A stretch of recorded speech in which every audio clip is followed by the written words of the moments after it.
السلام عليكم ورحمة الله وبركاته. رسالتي النهاردة للأزواج اللي بيقولوا لزوجاتهم: هو احنا كل لما نروح مشوار تاخدي ساعة ونص عشان تجهزي؟ ده أنا بجهز في 5 دقايق.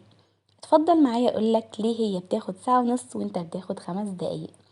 أي ست قبل ما تخرج، سواء عندها طفل واحد ولا طفلين، فهي بتلبس الأطفال، تغير لهم الحفاضة وتجهز شنطهم، تحط لبس وحفاضات ومية وأكل، تلف على الشبابيك والبلكونات، تقفلها، تقفل المراوح والشفاطات، تبص على الكهرباء والغاز، تبدأ تلبس هي كام قطعة وتلف الطرحة. وممكن بعد كل ده يحصل طوارئ في آخر لحظة، البيبي عمل بيبي، تضطر تغيرله تاني مرة. انت بقى حضرتك بتنزل المشوار دوت بإيه؟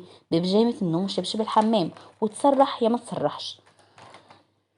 ولو مش هتنزل بالبيجامه وانت شيك، بيبقى برضو ايه، شورت وفانيلا وكاب.